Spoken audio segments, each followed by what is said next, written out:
But what I want to do as a Christian is always help people to have the strongest, but a woman who cannot get pregnant, she would have a medical issue, and we would mourn for her. Right. But you don't mourn for me that I can't get pregnant. What are they for?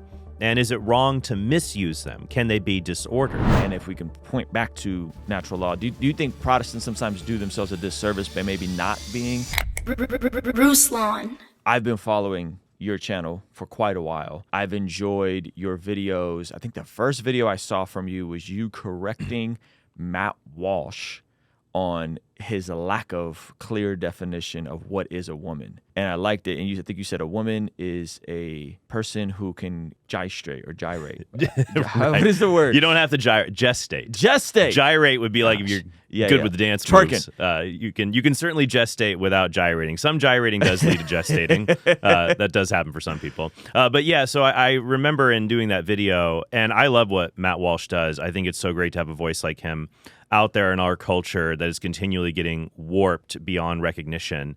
And he just tells it like it is. And I thought he did a great job on the Dr. Phil show. Mm-hmm. But what I want to do as a Christian is always help people to have the strongest arguments when we're presenting our faith to the culture. Mm-hmm. And so I'll affirm people when they're doing something really great. Yeah. And then I might notice, hey, you might be able to make this even stronger if you do this. And so I think Matt is great on the transgender issue when he asks people, okay, so if this transgender woman is a woman, well, what is a woman? Yeah. But of course, he needs to be able to answer his own question.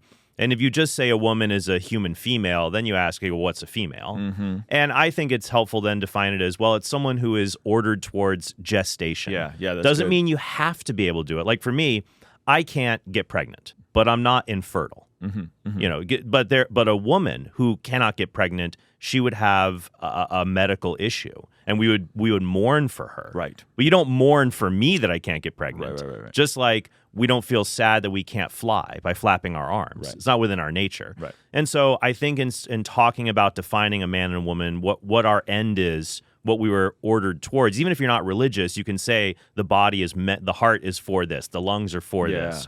You can say, okay, this person has this body for this, makes them a man or a woman. Yeah, that's good. And I liked it because I feel like you kind of took what he did with the film. This is before the film. I remember you reacting to the Dr. Phil thing. Yeah. But I think you kind of even cleaned it up more and made it even cleaner in terms of how to articulate this. Now, you said nature. I'm assuming you probably are a fan of St. Thomas Aquinas. Oh yeah, the OG. The OG. He's great. Natural law. Yeah. Is something I've been fascinated by. Natural law, and then there's eternal law. Yeah, that's in God's heart, and then there's revelatory law. What's the yeah? So there's 4 kinds of law if you study natural law theory. So eternal law would just be God's plan for the universe, what rests in His mind and how He wants the world to be. Yep. Divine law would be what God has revealed to us. So let's say He reveals the 10 Commandments, for example. Now, a lot of that does overlap with natural law. Yep. But divine law, when He tells us to keep holy the Sabbath day, we wouldn't know that unless God had told us to do that. There's nothing in us that tells us one day is for another purpose or not. Yep. He has to reveal that to us. And that might be in contrast with some people's nature to want to just work themselves. So Totally. God is like, hey, listen, your nature may be this, but you need to rest. Right, and to set a particular day versus other days. Yeah. And then natural law is the rational creature's participation in the eternal law. Yeah. So that's where God has a plan for the universe. And then the natural law is you and I can recognize that. Mm-hmm. Maybe not all of it, but we can recognize many parts of it. Just that, I have reason, you have reason. There's things that are good for me and my nature and yours, things that I ought to do that I know deep down are right or wrong. I can recognize that, but a wildfire or a tiger or a bear, they just act according to instinct. Yep. They're not rational. They can't participate in God's law like we can. Mm-hmm. And so we can be held accountable. And then finally, there would be human law or civil law, the things that we create as human beings, or let's say the church creates to give us, like in the Catholic Church, saying different fasting rules and things like that, things that are given to help move us towards within the church law towards holiness, civil law towards civil order that we create in a society. So that'd be kind of the 4 levels. Yeah, I like that because I think it gives us a great framework to articulate and engage with some of the issues going on in culture specifically, right? Right. Fill in the conversation of the day. And if we can point back to natural law, do you think Protestants sometimes do themselves a disservice by maybe not being as acquainted with Aquinas? You like what you see what I did there? You're right. Acquainted with Aquinas. There's a podcast title for it. Aquinas, yeah. Yeah. Well, I do think that sometimes, and that's why I've noticed there are a lot of Protestants who they're seeing a resurgence in studying St. Thomas Aquinas and his writings, other natural law thinkers, because if someone asks you, for example, well, why is homosexuality wrong? Why is it wrong? And if all you can do is to say, well, here's what it says in the Bible. Right. Here's Leviticus 20 and 18. Here's Romans 1, 1 Corinthians 6. That can be helpful for people that share that presupposition about the Bible. But then, of course, there are other Christians like Matthew Vines and others who will say, well, the Bible actually means this. And so you want to say, okay, well, let's go back and let's use reason then. What are our sexual faculties and our sexual powers? Yeah. What are they for? And is it wrong to misuse them? Can they be disordered? And so I've known a lot of Protestants who, in finding natural law, find it really helps and builds up their faith. But it can also lead to a lot of other questions. Like if they see, okay, homosexuality is wrong because I'm ordered towards being procreative, and to act against that is a disordered use of my sexuality. Well, if I'm purposely sterilizing the marital act with my wife with contraception, how can I tell, two men whose act is sterilized, this is disordered, if I purposely use birth control or things like that to sterilize my own act? Yeah. And so they start questioning other things. And in fact, I was having a discussion with Brandon Robertson. I know who Brandon Robertson is. He's from San Diego too. We had a long dialogue about this very question. In person, over the phone? Yes. In person? Yeah, so it's on the Catholic Answers YouTube channel. Okay. I'll give you a link you could post to it. So we talked for an hour and a half on whether homosexuality is a sin. And Brandon was super interesting because he said, you know what? I read the Bible, I interpret it a lot differently, but I give Catholics a lot of credit that they're really consistent, that they're against homosexuality and contraception and remarriage after divorce. And so even though he didn't agree, he said, at least you guys are really consistent about everything. Yeah, that's interesting. And so even in the Catholic position, and I have some friends close to me that are Catholics. I'll tell you who they are off the record. The not wanting to prevent pregnancy by any means necessary, meaning that like Protestants may do birth control, may not do birth control. Me and my wife don't do birth control. We just think it's, I'm not a fan.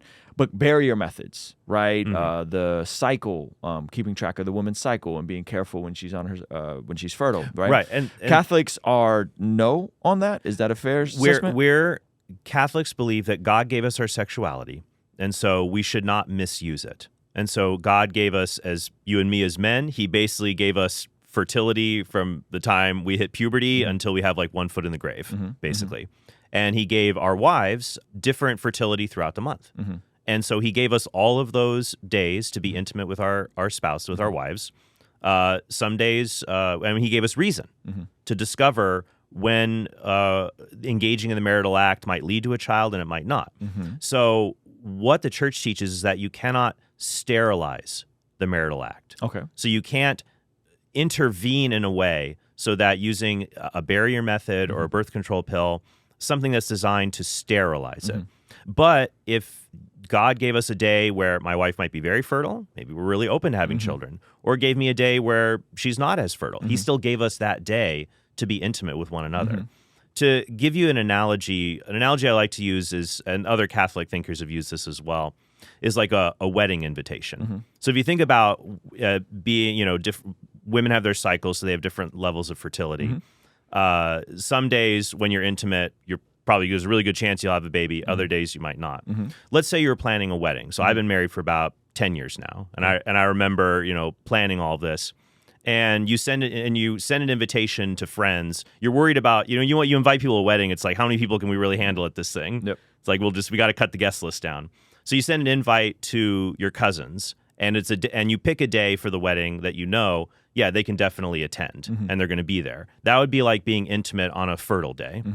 But let's say you're like, I don't know if we can have that many people at our wedding. Like, I would still love for our cousins to attend. I think if you send an invitation knowing that they might not be able to attend, let's say they got a football game, that would be like being intimate on your wife's infertile day. Like the cousins, they might not be able to come to the wedding. They probably can't. But if they do, hey, that's still great. Sure. I love that they're there. Might be a little stressful. Sure. But it's still great that they're there. Yep. But, but let's say I said, okay, we want to have our wedding on this day, but you know what? I don't want your cousins to be there. So we send them a disinvitation. Okay. So we say, look, we're doing the wedding on this day. Please don't come. Yep. We don't want you there. That's way too stressful. Yep. So that would be like contraception. Got it. That would be like saying to our future child, we don't want you here. Sure. Using a barrier, using a birth control method, and telling God, we don't want you a part of this either because we know you bring the kid with you. So, okay. Well, so you can space families. You can, and the church teaches you can responsibly space your families. So that's my next question. Yeah. Like me and my wife, we don't use birth control, but every time we had a baby, we knew she's fertile. There's going to be a baby if we have sex on this night. That's right. So how do you do my other Catholic friends are like, they just have a gang of kids. They're down for all the kids God will give them. There's different methods that you can use. So this is called natural family planning. Okay. And it's different than what's called the rhythm method. That was an older method that's not as reliable. Okay. And there's different methods that are used to basically chart someone's fertility. Yep. Some of them are used actually to help you become pregnant. Right. So they're used to figure out, hey, if you're because what's great about NFP is that for a lot of people, like, I'm not getting pregnant. Like, we actually struggled with tertiary infertility. Okay. So first kid, bam, right out the gate. Second kid, bam, right out the gate. And I thought, like, being Catholic, you just have your own little basketball team of kids. That's what you think's going to happen. Yeah. And then we're just like, wow, a year's gone by and like we're not getting pregnant. Like, what is going on here? And we thought, because it's something, when you think of infertility, you think of just like people who can never have kids. Right. But a lot of people struggle. They can have one or two. Then after that, it's like, what's going on here? Like, what's happening? So we were struggling with tertiary infertility. And you can use these methods to find out, okay, don't miss this day. This is going to be your best chance. Right. But you can also use the methods to space out. And the church teaches that God gave us once again rational minds. If you can't afford a bunch of kids, right, and you need to provide for them, out. and it's not just like feeding them too. It's like, can I provide an education for them? Yeah. So I'm not throwing them into like a public school where things are just awful. Yes. Can I give them that Christian upbringing? So we use actually the Creighton method. Okay. And so we find that it's very helpful and it's easy to use. They use the same method like in India with like people who can't even read to like just use stickers on a chart to measure your own body signs. And it's really cool. And it also teaches you just a wonderful sense of cherishing each other and self-control. And so it's been a real blessing to our it's difficult. Yeah. But it's kind of like anything. It's like exercise is difficult, but it pays off when you put that work in. Amen. And it's the same thing with using natural family planning. Use your minds to plan out your family in accord with God's plan for our sexuality. And so on a day your wife is fertile, and you guys say hypothetically you have 5 kids, 10 kids, and you're like, yeah, dude, like it's going to be rough adding more to the team. Yeah. You would then just avoid intercourse. Right. So we would just abstain during that period. And that makes sense that in your married life, there's going to be times where you have to practice abstinence. Sure. And I think that's hard for a lot of Christian guys. They might think, let's say they struggle with, and they think, oh, when I get married, I'm going to be okay. Everything's fine then because I can have sex. Yeah. That's the absolute wrong attitude to have. Absolutely. Because then when you still got to practice self-control after kids. Right. Because what happens when your wife, because after your wife has a baby, you need to abstain for like 6 weeks. Yeah, at least. At least. Yep. Or let's say your wife is sick or you're visiting, her parents and you're staying in the extra room next to them. Yep. You're always going to be practicing, or, you meet someone at work that's, really cute. It's like you're always going to be needing to practice self-control in your life as a Christian. Yeah, and I talk about that rather frequently with guys on my channel. Hey, like, work the out, kill that early. Don't play with this sort of stuff and then take it into your marriage and then just assume marriage is going to fix it all. So I'm 100% with you. Hey, if you enjoyed this video and you want to see the full extended version of this podcast, be sure to sign up for our Patreon community for only $5 a month. It'll really help us continue contextualizing the gospel using YouTube, media, and podcasting. And in exchange, you will get full unedited versions of the podcast, of our daily after party streams, a discount for our merch store, and exclusive access to our private Discord server. It's only $5 a month. The link for Patreon is in the description of this video, as well as the pinned comment below. Again, hit the link in the description, sign up now, and I'll see you over there, all right? Peace.